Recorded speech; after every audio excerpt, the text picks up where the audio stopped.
Well, Shedeur Sanders is in the same situation where just because he garners a lot of attention, some of that is indirect attention, then a dagger to come behind is always something where you're expecting that scene to take 2 for 1. 2 for 1 meaning you want to take that middle linebacker and to take that safety. Okay. If that middle linebacker is out of there and that safety is out of there, then that dagger, which is a dig route, a deeper dig, which in essence ranges from 15 to 20 yards, right? Dead last. Out of 35 quarterbacks in the entire NFL, one name landed at the very bottom of a brand new executive survey, and that name was Shedeur Sanders, not 30th, not 32nd last, behind rookies who haven't taken a meaningful snap in a regular season game. Before going further, if you're enjoying this video, don't forget to smash that subscribe button. It really helps us keep bringing you the content you love. Share this video with your friends so they don't miss out on all the drama and excitement. Behind backups who might not even survive final roster cuts, and the people who put him there, they didn't even have the courage to sign their names to it. Anonymous executives. Anonymous coordinators, dropping quotes like grenades, and then disappearing before anyone could ask a single follow-up question. One coordinator said he'd sleep like a baby if he had to face Shedeur Sanders every single week. An anonymous executive claimed the gap between Sanders and competent quarterback play is enormous. And before the dust could even settle on those quotes, Cam Newton was already on his podcast, Microphone Hot, picking apart every single word line by line. What followed wasn't just a defense of a young quarterback. It was a full-scale breakdown of how the NFL media machine works, who gets protected, who gets exposed, and why the accountability conversation almost never lands where it actually belongs. Drop a comment right now. Do you think Shedeur Sanders is being set up to fail, or is the tape just telling the truth? The other team members of the Cleveland Browns. Correct. So if you're going to cause any type of issue to one and not mention the other, brother, that's a flagrant foul. Yeah. Unsportsmanlike, red card. The survey didn't come from a random blog or a Twitter account with 10,000 followers. It came from a legitimate collection of NFL executives, coordinators, and personnel decision makers. The kind of people whose evaluations carry real institutional weight inside league buildings. These are the people who decide who gets drafted, who gets cut, who gets a second contract, and who gets quietly moved on from. When their opinions get collected and published, the league tends to pay attention. And when those results dropped, one number stood out so sharply that it immediately became the story above everything else on the list. 35 out of 35. Dead last. The quarterback who generated more pre-draft conversation than anyone in recent memory. The player who played his final college season under a national spotlight that most NFL veterans never experience in their entire careers. The prospect who went through one of the most scrutinized, most talked about, most debated draft processes in years, ranked below every single starter, every backup, and every developmental quarterback currently on an NFL roster.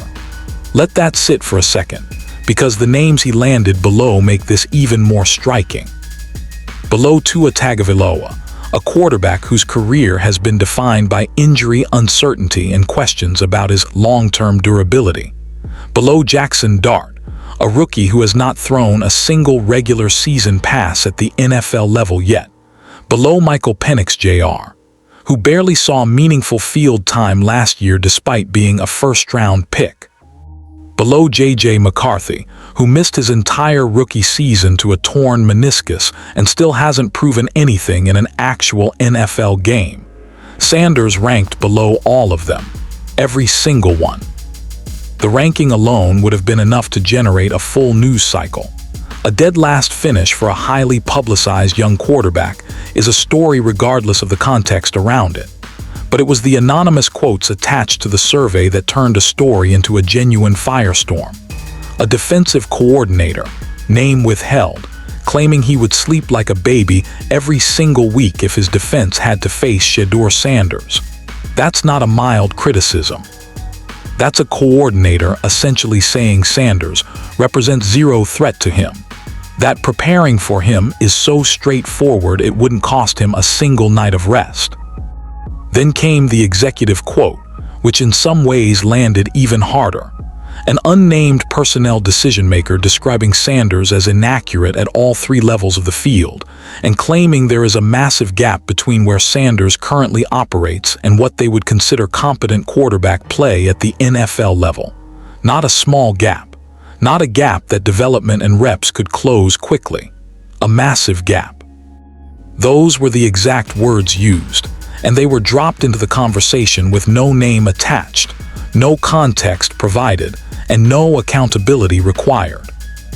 The timing of all of this mattered enormously. This didn't drop in a vacuum.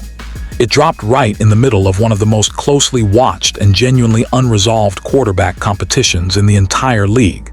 Sanders versus Deshaun Watson versus Dillon Gabriel in Cleveland, with head coach Kevin Stefanski and offensive coordinator Todd Monken still refusing to commit publicly to any of the three. Every piece of information coming out of that camp was already being treated as breaking news. Every practice report, every rep count, every completion percentage from a Thursday walkthrough was getting amplified into national conversation. Dropping a dead last ranking with anonymous coordinator and executive quotes attached into that environment wasn't just a news story. It was a lit match thrown into a room that was already full of gasoline. And Cam Newton, watching all of it unfold from his podcast studio, had absolutely no intention of letting it pass without a response. What he said next reframed the entire conversation in a way that went well beyond a simple defense of one quarterback.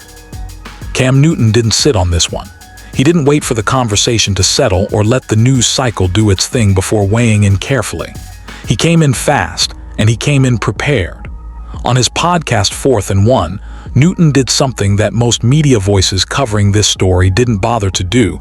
He read both of those anonymous quotes out loud directly, word for word, to his audience. He didn't paraphrase them. He didn't soften the edges. He put them out there in plain language exactly as they were written, and then started asking the questions that nobody in the anonymous quote business ever wants to have to answer. Who exactly are these people making these calls? What franchises are they currently running or have they run in the past? What quarterbacks have they actually developed from raw prospects into legitimate NFL starters?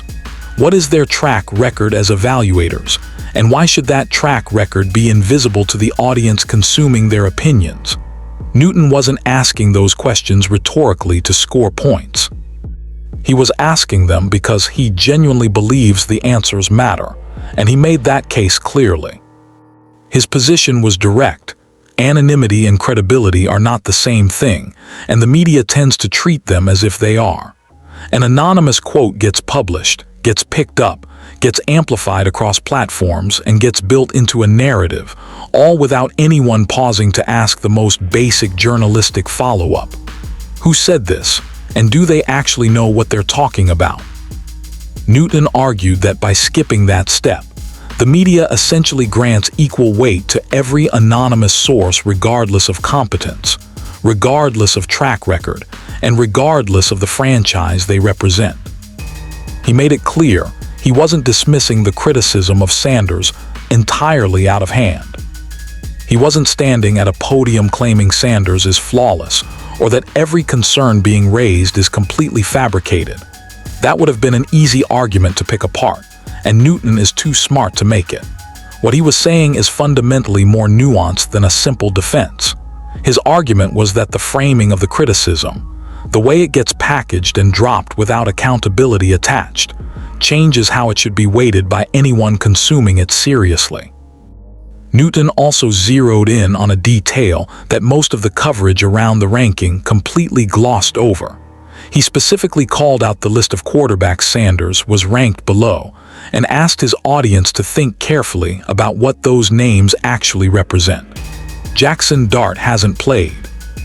J.J. McCarthy hasn't played a full season. Michael Penix barely played.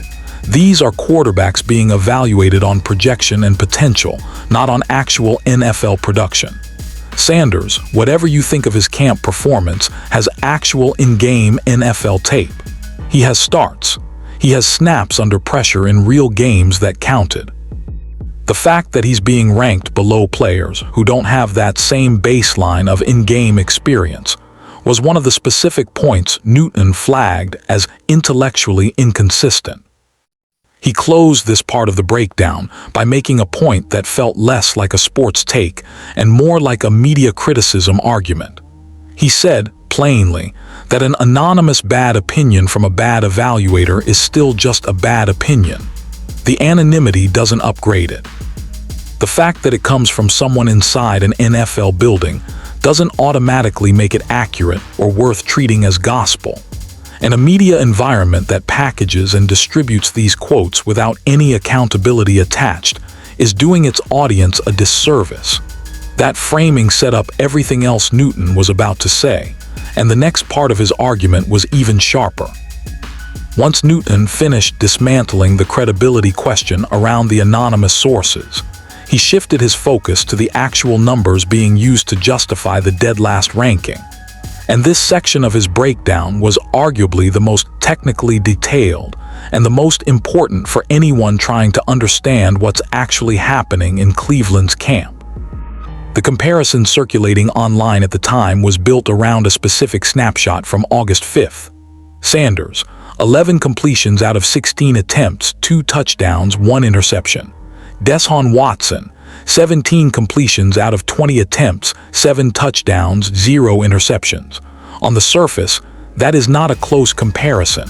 Watson's numbers look dominant. Sanders' numbers look mediocre by comparison. And for anyone scanning a headline or catching a 30-second segment on a sports network, the takeaway is pretty straightforward. Watson is clearly outperforming Sanders in camp, and the ranking reflects that reality. But Newton immediately flagged something that didn't make it into most of the coverage. Watson's numbers were reportedly inflated by a heavy allocation of red zone reps. Red zone situations, by design, are shorter, tighter, higher percentage throws. The field is compressed. The distances are shorter. The throws that get made in the red zone are fundamentally different from the throws a quarterback has to make when operating on a full field against a defense that has space to work with. Packaging red zone reps and full field reps together into a single completion percentage and presenting it as a straight apples-to-apples comparison strips out the single most important piece of context. And Newton was not willing to let that slide. He described training camp itself in a way that deserves attention because it reframes how these numbers should be understood by anyone watching from the outside. He called it a kaleidoscope, reps rotating constantly, personnel packages shifting, coverage looks changing from one series to the next, matchups happening in ways that never make it into a box score or a stat line. The quarterback working with first-team reps sees a completely different practice than the quarterback working with second- and third-team units, even in the same session on the same day. The quality of the offensive line protecting him, the quality of the receivers running his routes, the quality of the coverage he's throwing against. All of it varies dramatically based on who is on the field at any given moment. Newton's core point was this: the tape coming out of training camp is incomplete, not necessarily damning, not necessarily proof of anything definitive about Sanders' ceiling or floor as a quarterback. Incomplete. And there is a meaningful and significant difference between those two things when you are building a public narrative around a young player's future in the league. Incomplete information presented as conclusive evidence is an analysis. It's a story being told with the most convenient pieces and the most inconvenient ones quietly left on the cutting room floor. He also made a broader point about how misleading isolated camp statistics have been historically across the league. Quarterbacks who looked elite in August camp settings have gone on to struggle badly once the regular season started and the defensive game planning got serious. Quarterbacks who looked shaky in camp have gone on to have breakout regular seasons once they got real reps with their full offensive unit.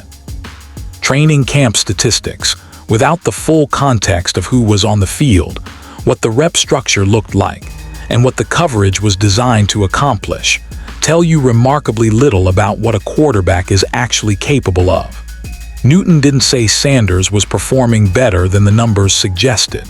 He said the numbers themselves couldn't be trusted without the full picture behind them. This is where Newton's breakdown shifted from a technical argument about statistics and credibility into something more expansive and more interesting. He stopped talking specifically about training camp numbers and anonymous quotes and started talking about what he believes is the actual engine driving the entire Shedeur Sanders conversation. And his argument here was one of the more compelling things said about Sanders since he entered the league. Newton's claim was direct and he didn't dress it up. No player in the NFL right now, regardless of position, regardless of talent level, regardless of where they are in their career, moves the needle the way Shedeur Sanders does. Not in terms of winning percentage, not in terms of Pro Bowl selections or MVP conversations, in terms of raw, unfiltered, immediate attention. The kind of attention that doesn't require a result or a performance to activate. The kind that turns a Tuesday practice report into a national story, simply because the name attached to it is Shedeur Sanders. Newton made a specific and deliberate comparison to test this idea. He put Sanders' name next to Patrick Mahomes, Joe Burrow, Lamar Jackson, and Josh Allen, four of the most accomplished and recognized quarterbacks in the league right now, arguably the four best players at the position in football. And his argument was that if you put Sanders' name in a headline next to any of those four, more people are clicking on the Sanders story. Not because they believe he's a better player. Not because his stats are comparable. Because his name generates a specific kind of attention that even the most accomplished quarterbacks in the league can't always match. Newton was careful to define what he meant by polarizing, because it's a word that gets used loosely and often inaccurately. He wasn't using it as a compliment or as an insult. He defined it functionally, someone who evokes strong emotion in either direction and drags relevance with them, wherever they go regardless of what's actually happening on the scoreboard. People who love Sanders click on the story to see him get defended. People who think the criticism is justified click on the story to see if the numbers back it up. Both groups are clicking. That's the gravitational pull Newton was describing. He reached for the Tom Brady comparison at this point, and it was worth paying attention to how carefully he framed it. He wasn't comparing Sanders to Brady as a player. He wasn't suggesting their talent levels are in the same conversation. He was making a specific and limited point about how Brady's name still functions in the media landscape years after his retirement. Brady's name still generates clicks, still generates conversation, still pulls attention into a room simply because of what it represents to different groups of people. Newton's argument was that Sanders' name is beginning to work in a similar way, not at the same magnitude, but through the same mechanism. The name itself has become an event. What made this part of Newton's argument notable was the restraint behind it. He wasn't overselling Sanders or making claims about his ceiling that the tape doesn't support yet. He was making a structural observation about how attention works in the modern NFL media environment, and why Sanders sits at the center of it in a way that isn't going to change regardless of whether he wins the starting job in Cleveland or not. The attention follows the name. And right now, no quarterback in the league has a name that pulls harder than Shedeur Sanders, for better or worse depending on which side of the argument you're standing on. Newton's co-host pushed back on the polarization argument in a way that was honest and hard to dismiss, and how Newton handled that pushback said a lot about the overall quality of his thinking on this topic. The counterargument was straightforward. A significant portion of the attention Sanders generates isn't really his own. It's borrowed. It's inherited from Deion Sanders, one of the most famous, most charismatic, and most polarizing figures in the history of professional football. Without Coach Prime, without the Colorado rebuild that became a national television event, Without the documentary that followed Dayan's program and brought Sanders' college career into living rooms across the country, Shedeur doesn't have the platform that made him into this kind of lightning rod in the first place. The spotlight was pointed in that direction before Shedeur threw his first meaningful college pass. That's not a small thing to acknowledge, and Newton's co-host was right to raise it as a genuine complication to the polarization argument. Newton didn't fight it. He conceded the point openly and without defensiveness, which actually made his overall argument stronger rather than weaker. Yes, the Dayan connection created the runway. Yes, the national platform Shedeur had at Colorado was built in significant part on his father's reputation and his father's ability to attract media attention.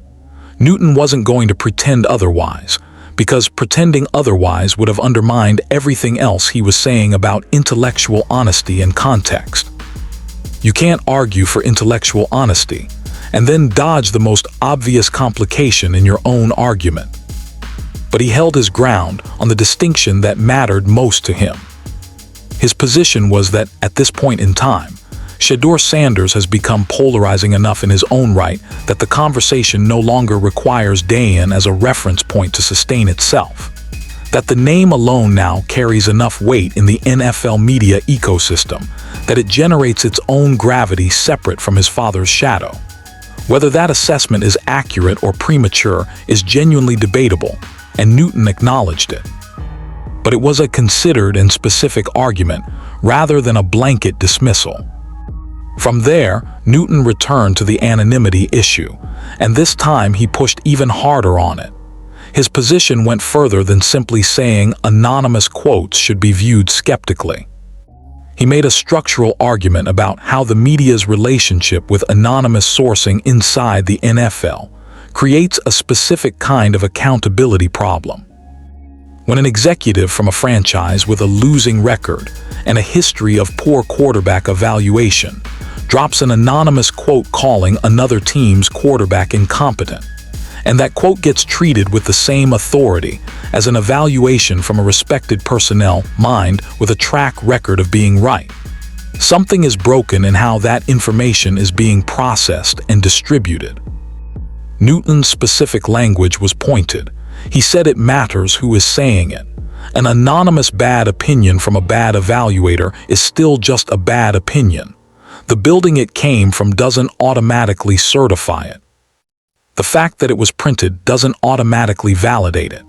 And a media environment that grants equal weight to every anonymous source, regardless of the quality of thinking behind it, is doing its audience a genuine disservice. He wasn't arguing that anonymous sources should be eliminated from NFL coverage. He was arguing that they should be weighted differently based on what is publicly known about the credibility of the organizations they represent. That's a harder and more specific argument to make, and Newton made it clearly. The sharpest and most pointed moment in Newton's entire breakdown came when he stopped talking about Sanders specifically and redirected the accountability conversation toward a target that almost nobody in NFL media was focusing on: the Cleveland Browns organization itself. This was the part of his argument that moved well beyond a defense of one quarterback and into a broader critique of how the league tends to assign blame when things go wrong at the quarterback position. Newton's framing was direct. Cleveland has wasted draft capital. Cleveland has failed to consistently develop talent through its system. Cleveland has not put together a genuine winning infrastructure around any of its recent quarterbacks, and the list of quarterbacks who have come through that building and struggled is long enough to raise serious questions about whether the problem has ever really been the quarterbacks at all. His argument wasn't that Sanders is definitely being held back by organizational failures. It was that the question is never even asked in a serious way, and that absence is itself revealing. He used Joe Flacco as a specific and well-chosen example. Flacco arrived in Cleveland late in the 2023 season in what most people expected to be a quiet, low-stakes situation. What happened instead was one of the more surprising quarterback performances of that entire year. Flacco played well, Cleveland won games and Flacco's career had a genuine second act that nobody predicted. Newton's point was simple. The moment Flacco was placed in a functioning offensive environment with legitimate weapons and coherent game planning around him, he performed. The same quarterback who had been largely written off found success because the context around him changed, not because Flacco himself suddenly became a different player. Apply that same logic to the Sanders situation, and the question Newton was really asking becomes clear. How much of what people are criticizing when they criticize Sanders is actually Sanders? And how much of it is the environment he's been operating in since he arrived in Cleveland? How much of the massive gap the anonymous executive described is a gap in Sanders' ability? And how much of it is a gap in the organizational infrastructure that was supposed to be built around him? Those questions don't get asked in most of the coverage, and Newton found that silence telling. He pushed the broader point even further. In professional football, when a team consistently struggles and consistently fails to develop quarterbacks, the quarterback tends to absorb the majority of the public accountability, while the front office and coaching staff operate in relative quiet. The quarterback is the most visible position on the field.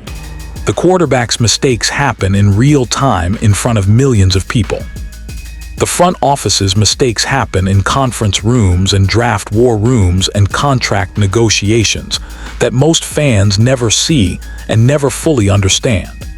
That visibility gap creates a natural accountability imbalance, and Newton was calling it out directly. His question, stripped to its core, was this: why does the accountability in Cleveland always find its way to the quarterback, and almost never to the people who built the roster the quarterback is being asked to operate behind? Why do the anonymous executives dropping quotes about Sanders' incompetence never face any public scrutiny for the decisions their own franchises have made? The asymmetry of that accountability structure was Newton's real target in this section, and it was the most substantive and challenging point he made across the entire breakdown. It landed differently than the stats arguments and the credibility arguments because it pointed at a structural problem rather than a specific one. Newton wasn't operating in isolation making these arguments, and that matters for how the overall conversation around Sanders should be understood. Colin Cowherd arrived at almost the exact same destination on the herd, independently, using a completely different set of evidence and a completely different analytical approach. When two of the louder and more influential voices in football media converge on the same conclusion from different directions, it's worth paying close attention to what they're both pointing at. Where Newton focused heavily on the context being stripped from training camp statistics and the credibility problems around anonymous sourcing, Cowherd bypassed the camp conversation almost entirely and went straight to actual in-game production from the 2024 regular season. His argument was built on what Sanders did from Week 12 onward, once he took over the starting job in Cleveland and started getting first-team reps in games that actually counted in the standings. The numbers Cowherd kept returning to were specific and difficult to dismiss. Over that stretch of games after Sanders became the starter, he led all rookie quarterbacks in passing yards. He led all rookie quarterbacks in touchdown passes. He did both of those things behind what most analysts and observers had been describing throughout the season as one of the worst, most dysfunctional offensive lines in the entire NFL. He was getting hit. He was getting pressured. He was operating without the kind of clean pocket time that allows a quarterback's accuracy numbers and decision-making to look their best on film. Cowherd highlighted one number in particular that doesn't get nearly the attention it deserves when people are building the narrative around Sanders being incompetent or hopelessly inaccurate. Over that late-season stretch as the starter in Cleveland, Sanders finished with as many total touchdowns as Sam Darnold, Justin Herbert, and Jordan Love, three quarterbacks who have been in the league significantly longer than Sanders. Three quarterbacks who were operating with more established offensive infrastructure around them. Three quarterbacks whose situations were more stable, more developed, and more supportive than what Sanders was working with in Cleveland last season. The comparison isn't being made to suggest Sanders is in the same category as those players long-term. The comparison is being made to demonstrate that the production, in context, was real. Cowherd's conclusion was the same one Newton reached through a different path.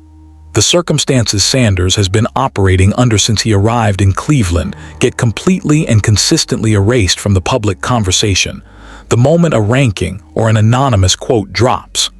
The narrative gets built on the surface-level number or the surface-level quote, and the context that would actually allow someone to evaluate the number or the quote accurately gets left out. Both Newton and Cowherd identified that pattern, and both of them pushed back against it publicly, which tells you something about how significant and consistent the pattern actually is. What makes the convergence of these two arguments meaningful isn't just that two media personalities happen to agree. It's that they arrived at agreement from genuinely different starting points using genuinely different evidence. Newton came from the training camp context angle, questioning the statistical framing and the credibility of anonymous sourcing. Cowherd came from the regular season production angle, using actual game results to push back against the incompetence narrative. They're not echoing each other. They independently identified the same gap in how Sanders is being covered and evaluated, and they both found it significant enough to address directly and repeatedly. That kind of independent convergence doesn't happen by accident. The quarterback competition in Cleveland heading into this season is one of the most genuinely unresolved and genuinely consequential roster decisions in the entire NFL right now, and everything that has happened around this ranking.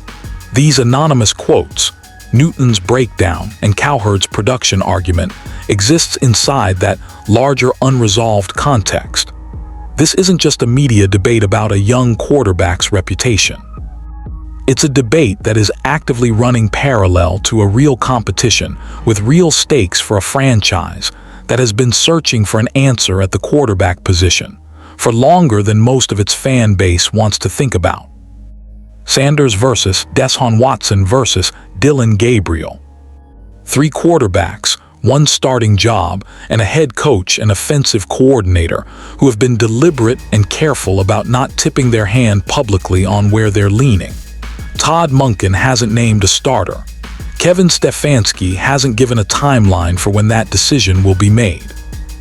Every practice rep, every series with the first-team offense, every completion percentage from a Tuesday session is being tracked, reported, and amplified into national conversation because of exactly the dynamic Newton described.